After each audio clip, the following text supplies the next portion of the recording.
This week on Making Contact. Liberation theology takes seriously that holistic salvation. True salvation is both the liberation and the salvation of the soul and the body.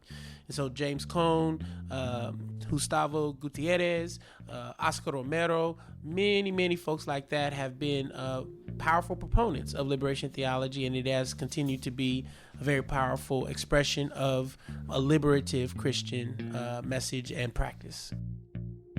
I'm Anita Johnson.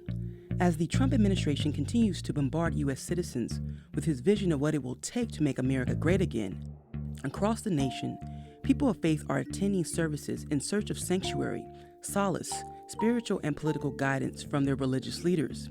Up next, we'll examine the conceptual framework of liberation theology. We'll explore why this theology, with its focus on political activism and resistance, is resonating with faith communities hungry for social justice during these trying times.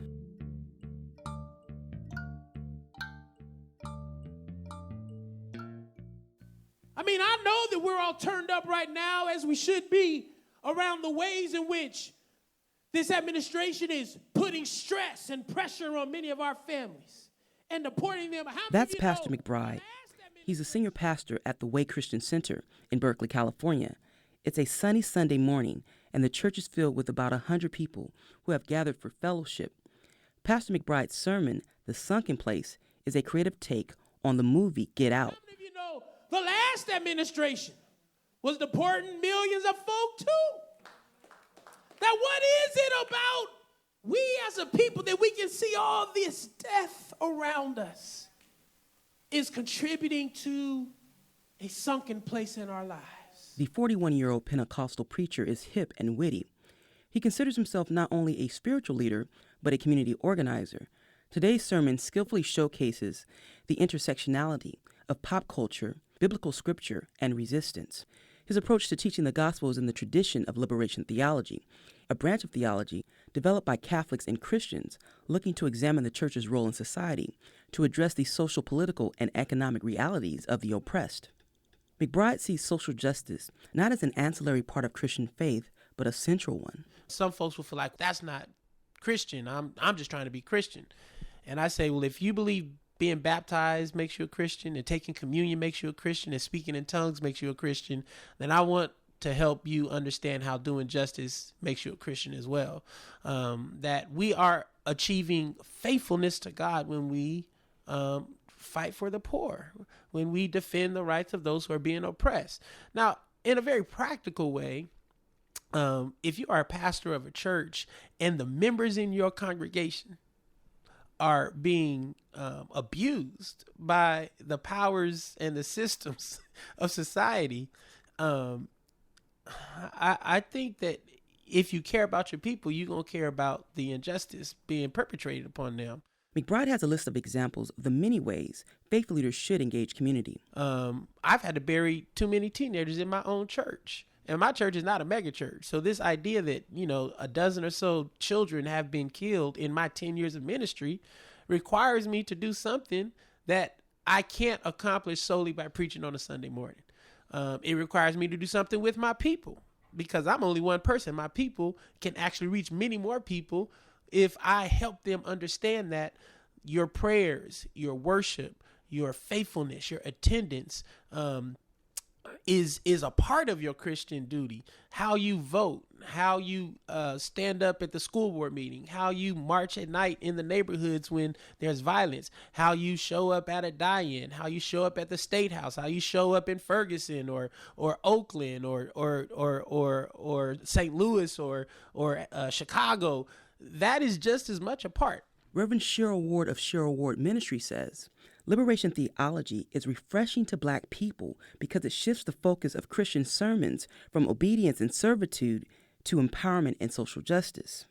Before, we were taught scriptures like slave, obey your masters, the scriptures that kept us in bondage. And liberation theology has more to do with addressing the oppressed and taking scripture and implementing it into the lives of the oppressed so that they can grab a hold of their liberation. There's a scripture, Galatians 5:1. As a matter of fact, I'm going to be preaching from this on Sunday. It says, "Stand fast in the liberty wherewith Christ hath made you free, and be not entangled again unto the yoke of bondage." So therein, I think, is a real core of liberation theology. So it is helping us see ourselves as free, giving us the tools to free ourselves, and then giving us the tools that keep us from going back into bondage. Pastor McBride values liberation theology because it offers an inspirational framework that presents Christ as an advocate for the oppressed, a community organizer, and a person who dedicated his life to protesting the deeds of the wicked. But we also see all through the life of Jesus that he fed folk when they were hungry. He healed folk when they were sick. Jesus had a healthcare plan that made sure folks didn't die on his watch, right? It was universal. It was a universal healthcare plan. Jesus was not a capitalist, right? Jesus had a radical economy that upset the natural order of things. That many of Jesus' actions themselves were considered an act of protest. Him healing the sick person on the Sabbath, it was an act of protest, right? Certainly it was defying the law of the day. Despite the popularity of liberation theology right now in communities of color, it comes with challenges, says Adrian Felpart, a member at the Way Christian Center. Being in this community where liberation theology undergirds how we interpret scripture, how we talk about and follow God's way and Christ's teaching and being on earth, it hits me in the face all the time. I am constantly being challenged. So just when I think I got a little bit, not even a lot, just a little bit, it's like, oh, but how are you really loving your neighbor? And then breaking that down even further. So are you willing to give your neighbor space to sleep? With a political climate that fosters fear of the other and targets marginalized communities across the nation, Pastor McBride wants to make sure that the church is doing all it can to protect community.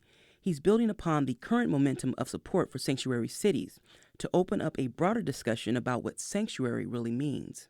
We believe that the lives of our undocumented loved ones, religious minorities, black and brown folk who are documented, quote unquote, who are citizens, should not be subject to arbitrary violence in the cities of America.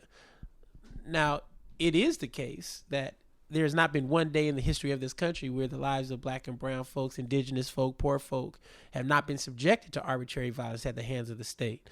So I believe this sanctuary opportunity, this movement that is righteous, that is necessary, requires us to continue to push for the full inclusion and human rights of every single human being who makes up this land called the United States of America. So the church, I believe, has to be a space where the lives of all people can be protected. What does it mean for us to be imaginative and build maybe underground railroads of sorts where folks can come and seek shelter? What does it mean for us to have food programs and places of refuge if people are feeling like they are being overwhelmed or targeted by these federal entities? What does it mean for us to make our cities sanctuary cities? The churches should stand up together and make sure that no federal law enforcement apparatus can work through our local police departments unless they are abiding by our values and our ordinances. As a new sanctuary movement takes shape, church leaders like McBride are preparing to stand up against the current administration's efforts to deport undocumented immigrants living in the U.S. Now more than ever, religious leaders whose passions are steeped in faith are developing creative responses to protect the oppressed and ensure liberation of all. For Making Contact, I'm Anita Johnson. You are listening to Liberation Theology, a march to freedom on Making Contact. Christmas and Easter are well-known holidays, but Palm Sundays and the faithful action that landed Jesus on the cross, less known. Up next, a minister in Seattle gives his take on why this is and how his fellowship started Turning Table Mondays, a social action to observe Jesus' subversive performances against the Roman Empire to help the poor. Producer Yuka Kokodama has this story. There's a stereotype that religion promotes passivity in the status quo, but many people are looking to spirituality to challenge injustice. Seattle's Valley and Mountain Fellowship minister, Reverend John Helmier, describes how his faith inspires his commitment to social justice actions. There's been a narrative around Christianity as either non-political or like a right-wing force in the country. And in many ways, there has been this collusion between the American empire and the dominant religion of the place, Christianity. In every empire, they try to take control of the religion and use it to promote its values rather than be a source of resistance to its values. And that's been very successful here in the United States. Valley and Mountain Fellowship co-convener Olivia Smith explains how this scenario played out for her going to church as she grew up in the Midwest. The Bible was a book of do's and don'ts, and you do the things you're supposed to, and you don't do the things you're not supposed to. You don't have sex before you get married. Don't even consider being queer, not acceptable. And I think what makes Valley and Mountain churchy but not churchy is the fact that the story of Jesus is about a movement of liberation. And so whatever you believe, it doesn't really matter what you believe or what you call God. Reverend Helmier acknowledges that Christian theology has veered from presenting an accurate portrayal of Jesus and his message. There's a total narrative that just says, like, this is what the religion is about. It's about, oppressing gay folks, and it's about holding down women, and it's about free enterprise. We've created this construction that is completely non-historical to the roots of this faith. Jesus was subversive. Palm Sunday can be seen as an example of Jesus doing subversive performance art. Reverend Helmier points to Matthew chapter 21, where Jesus' entry into Jerusalem was not only symbolic, but it challenged the power structure of the time. So when a Roman ruler, which was the empire at the time, came into the city, they would ride a war horse. Jesus was riding a donkey. The Roman ruler would come into the front door of the city surrounded by a military brigade of centurions with armor and weapons, and Jesus is surrounded by these barefoot peasants. It's revolutionary street theater is what it is. It's mocking the symbols of power that the empire uses to control people and make sure that they don't revolt against this oppressive system. The story goes that the day after Palm Sunday, Jesus walked into the temple and turned over the tables of the money changers, or currency bankers. Jesus is often depicted as a really gentle sweetheart. Sometimes he gets really angry. He becomes enraged at the sight of the exploitation of the poor that's happening in this place and knocks tables over and just scatters things everywhere. He basically shut down the economic center of the city. So, we're inspired by the example of Jesus, my church, who frankly 3 days later after this temple thing was arrested and crucified, hung on a Roman cross, an instrument of execution specifically for insurrectionists. Jesus was not killed for some theological dispute with the Jewish leaders. He was killed because of posing a threat to the economic and political authority of the Roman Empire. In 2011, the church founded Table Turning Monday, a justice-centered action that challenges oppression on the Monday before Good Friday and Easter to commemorate Jesus' activism in the Temple of Jerusalem. Reverend Helmier took me to the site of the church's first act of resistance.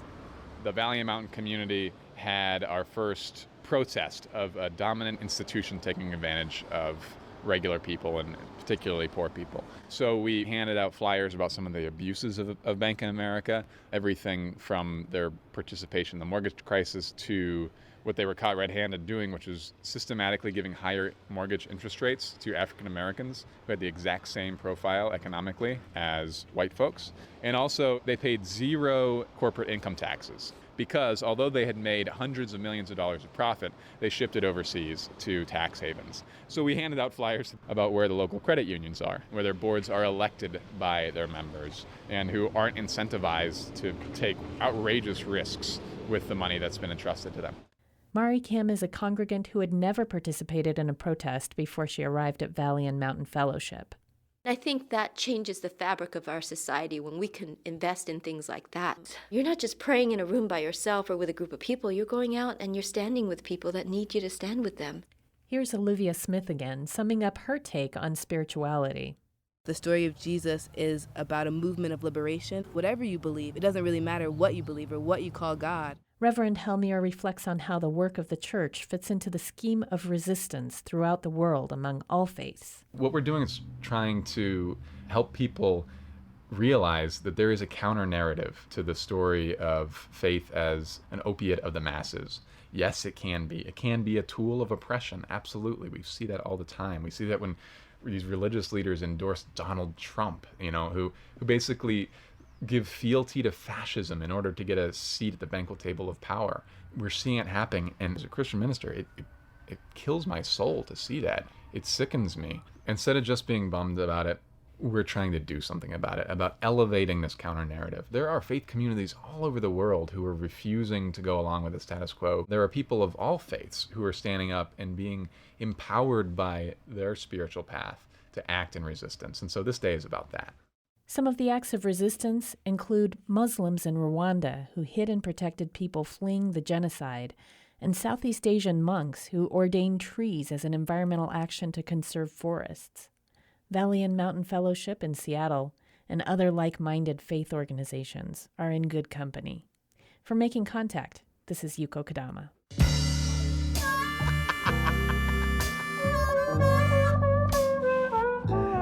You are listening to Liberation Theology, a march to freedom on Making Contact. To find out more about this week's show, check out our website at radioproject.org. Sign up for our podcast or follow us on Twitter. Our handle is making_contact. Coming up, political prisoner and commentator Mumia Abu-Jamal provides a history of Black liberation theology. Now back to the show.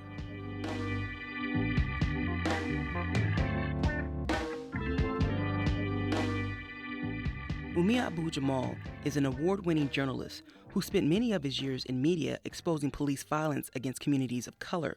In 1982, he was convicted and sentenced to death for the alleged shooting death of a Philadelphia police officer. Abu-Jamal has spent over 3 decades in prison, almost all of it in solitary confinement. In 2012, his death sentence was overturned by federal courts. Decades later, Mumia's trial is still among the most well-known and controversial death row cases in recent history. Many argue that Mumia is a sentenced murderer who's not worthy of the accolades he receives. Yet domestic as well as international support has argued that Mumia did not receive a fair trial, and evidence points to his innocence. Mumia, though incarcerated, has been able to pen multiple books, including the acclaimed book of essays, Live from Death Row. In 2004, I spoke with Mumia about his first work of history, Faith of Our Fathers, an examination of the spiritual life of African and African American people. This book searches the diverse spiritual life of African people who, dispersed from their motherland, molded a love of freedom and resistance to racism into religious practice. As he fights for his own freedom, Mumia writes about the freedom struggles of millions and the rich tradition of Black liberation theology. Mumia began our conversation by explaining his reason for writing Faith of Our Fathers. Well, part of it was personal. I was talking to one of my daughters, and she was telling me about her oldest son. And he apparently had seen something on TV. And he came up to her and he said, "Mommy, our people were slaves?" And it was this, like, unbelief, in his voice. And when she told me the story, I was stunned by it. And it dawned on me that there's a whole generation of, black kids who, because of the lack of history and cultural information in their lives, had no real idea of who they were.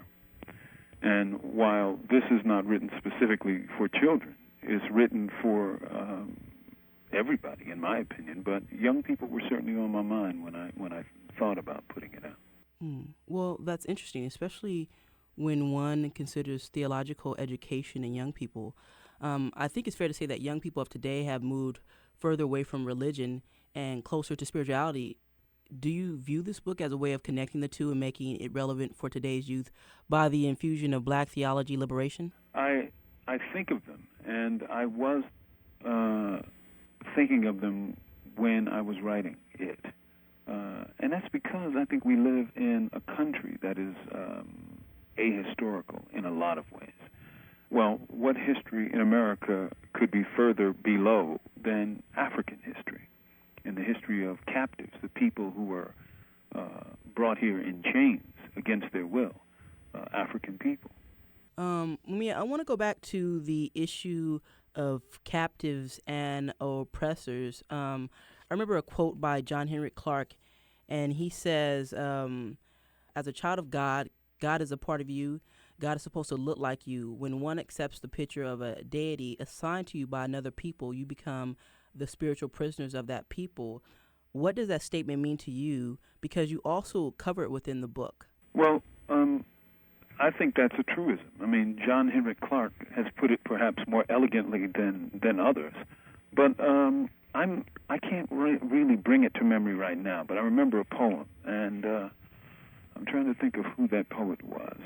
Ezra Pound, I think, who said, African gods have snub noses. The Nordic gods are blonde with blue eyes.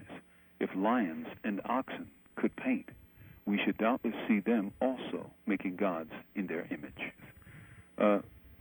All people who are free because of their freedom to define for themselves the realm of the spirit, the nature of their spiritual life. And because we were not free, and because this was imposed upon African people by the very people who were doing violence to them, this was another way of doing violence to them. It was doing violence to the spirit as well as to the mind of African people.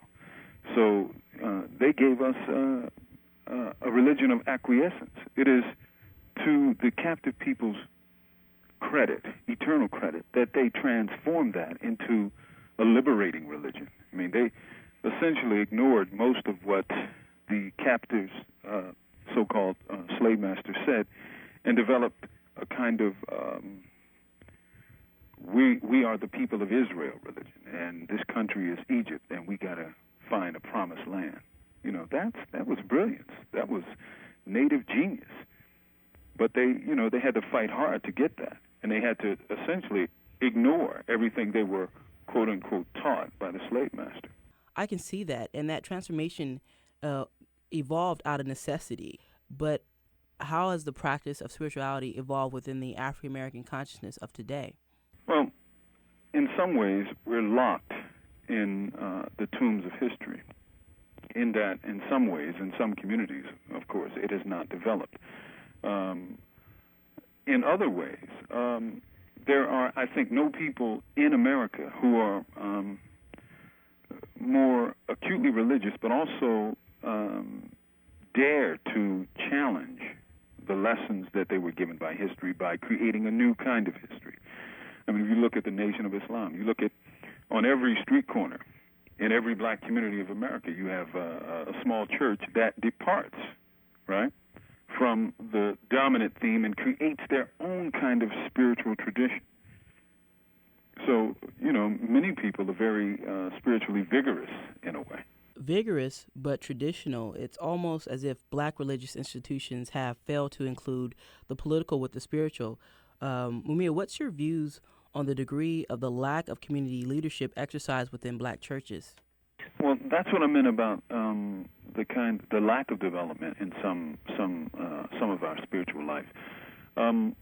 Much of what we see in our churches is a concretization, a conservative nature that refuses to really come to grips with the nature of our day-to-day life in this country. So churches become places where we flee from the hell of our 9 to 5 and Monday to Friday existence and our Saturday night partying existence.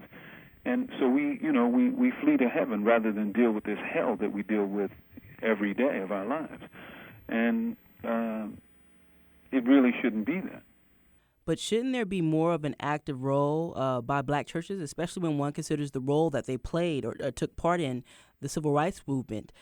What happened to that type of activism? For me, educating a people spiritually is extremely important, but let's move beyond the norm, especially when one considers black liberation theology. I agree that it should be, but when we look at history, I mean, we have to remember that Martin Luther King, the Martin Luther King that we talk about today is not the Martin Luther King that lived on this earth because he was rejected. You know, many of the people that have pictures of him in their houses and on their church walls today gave him hell when he was alive, especially towards his later years. He was when he condemned, for example, the Vietnam War at Riverside Church, and he condemned capitalism essentially. Oh, he caught hell. You know, and many of the people that are now praising his name said, you know, he's crazy and he's a troublemaker and he done stepped over the line, and so you know we forget that because he's so lionized and so deified in a way today. Now, as we begin to wrap up, I have one last question. It's regarding the title of your book, The Faith of Our Fathers. I'm looking at it, looking at the title. That is, one might assume it lacks inclusion of women in spiritual leadership. However, what I found most interesting was its exploration of the role of women as spiritual leaders. Why did you decide to include this in the book, and why have we forgotten to recognize this also important element? Because of the conservative nature of not just the black church, but church in particular. I mean, one of the things I say when I talk about the divine feminine is that most churches have a feminine body. They just have a male head. And so, I mean, the body of the church being feminine, how can you ignore, the head? You know, how can you exclude the head from thinking? And so I consciously, because of what I have been reading and what I've been thinking about it, and because of some of the developments that came through studying James Cone's Black Theology, I had to think seriously about the divine feminine. And also, we forget that the first in human existence, and especially in African existence, but all around the world, the divine feminine wasn't a dirty word. I mean, it was central. It was sacred to understanding the nature of the divine. And we've lost a lot of that here in America. That's the voice of Mumia Abu-Jamal discussing his book, Faith of Our Fathers, an examination of the spiritual life of African and African-American people. I would like to thank Mumia Abu-Jamal for speaking with me and Prison Radio Project for assistance with the interview. For Making Contact, I'm Anita Johnson. And that'll do it for us this week here on Making Contact, Liberation Theology, a March to Freedom. To find out more about this show, go to our website at radioproject.org, subscribe to our podcast, or follow us on Twitter. Our handle is making_contact. Special thanks to contributing producer Yuko Kokodama. This show was produced by Anita Johnson. Lisa Rubman is our executive director. Producers are Marie Che, Monica Lopez, Anita Johnson, and RJ Lazada. Audience engagement and web director is Sabine Blazin. Development associate Vera Tykholsker. And I'm Anita Johnson. Thank you for listening to Making Contact. We roll.